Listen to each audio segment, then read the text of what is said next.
என்னம்மா சட்னி செய்ய போகிறேன்? கடலைப்பருப்பு சட்னி. என்ன சட்னி? கடலைப்பருப்பு. கடலைப்பருப்பு சட்னி.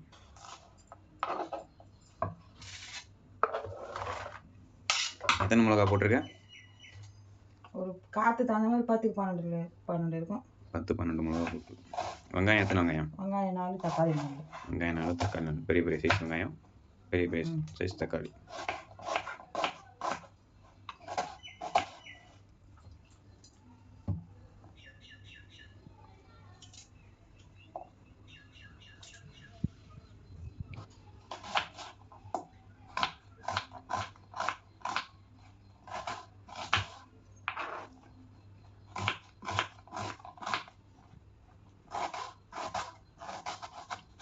கரெக்டாக இந்த சைஸுக்கு பொடி பொடியான சைஸுக்கு வெட்டிக்கணும்.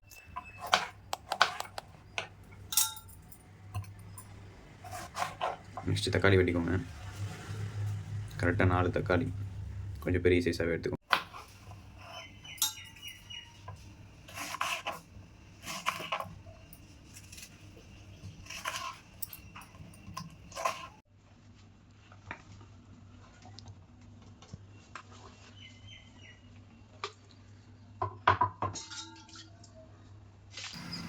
பூண்டு.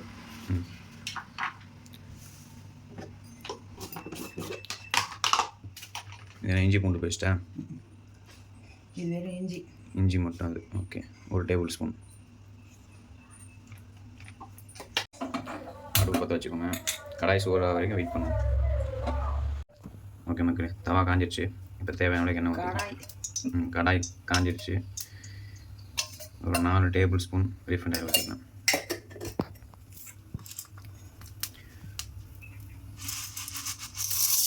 நெக்ஸ்ட் இதில் கடலைப்பருப்பு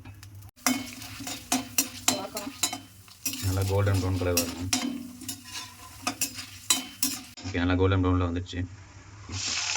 கட் பண்ணி வச்சுருந்தா மிளகா ஆட் பண்ணிக்கலாம். பச்சை மிளகா,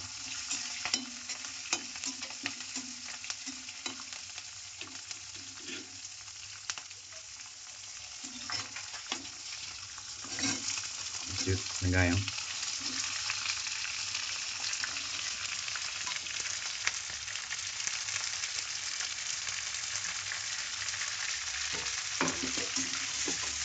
வெங்காயம் ஆட் பண்ணி நல்லா கலரிக்கணும்.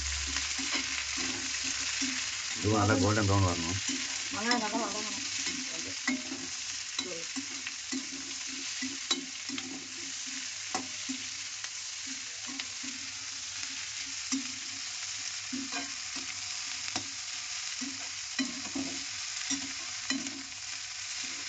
வெங்காயம் நல்லா வதங்கினதுக்கப்புறம் தக்காளி ஆட் பண்ணுவோம்.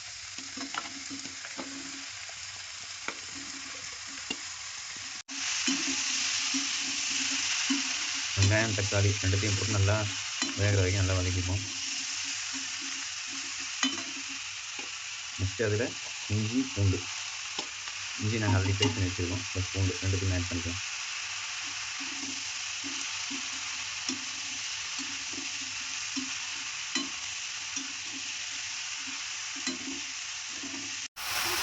தேவையான அளவுக்கு சால்ட் ஆட் பண்ணிக்கலாம். சால்ட்டு கொஞ்சம் ஆட் பண்ணால் தான் சீக்கிரமாக வதங்கும். ஸோ அதனால் கொஞ்சம் சால்ட் ஆட் பண்ணிக்கலாம். கொஞ்சமாக மஞ்சள் ஆட் பண்ணிக்கோங்க. கொஞ்சம் கருவேப்பிலை ஆட் பண்ணிக்கலாம். இதையும் சேர்த்து வதக்கிட்டு நெக்ஸ்ட் நம்ம அரைக்க போகிறோம். சட்னிக்காக சேர்த்து அரைச்சோம்னா பசங்க தூக்கி ஓரம் வைக்க மாட்டாங்க, சேர்ந்தே சாப்பிடுவோம். நம்ம ஆல்ரெடி செஞ்சு வச்சுருந்த இந்த மிக்சரை இப்போது அரைக்க போகிறோம். நல்லா ஆற வச்சுருக்கோம். அப்படியே போட்டோம்னா ரொம்ப ஹீட் ஆகிடும். ஏன்னா மிக்ஸி வந்து சுற்றும் போதே ஹீட் ஆகும். ஸோ அகைன் இதுவுமே ரொம்ப ஹீட் ஆகிடும். ஸோ அதனால் முன்னாடி ஆற வச்சுட்டு மிக்சியில் போட்டு நல்லா அரைச்சி எடுத்துக்கலாம்.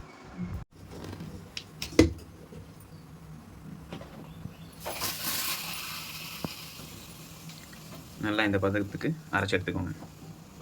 நம்ம அரைச்சி வச்சதை ஒரு பவுல் எடுத்துக்கலாம். பவுல் எடுத்துகிட்டு தேவையான கொஞ்சம் தண்ணி ஆட் பண்ணிடலாம். வாட்டர் ஆட் பண்ணி நல்லா மிக்ஸ் பண்ணி வச்சுக்கோங்க. மிக்ஸ் பண்ணதுக்கப்புறம் இப்போ தாளிக்க போகிறோம். நம்ம தவா நல்லா காஞ்சதுக்கப்புறம் ஆயில் ஆட் பண்ணிக்கோங்க. ஆயில் ஆட் பண்ணிட்டு கடுகு, ஜீரகம் அதெல்லாம் கொஞ்சம் ஆட் பண்ணிக்கோங்க. கடுகு நல்லா வெடித்து வரணும். நம்ம கருவேப்பிலை ஆட் பண்ணலாம். அரைச்சி வச்சுருக்கிறத நம்ம ஆல்ரெடி அரைச்சி வச்சுருக்க சட்னியில் ஆட் பண்ணிவிடுவோம். ஆட் பண்ணி நல்லா மிக்சியில்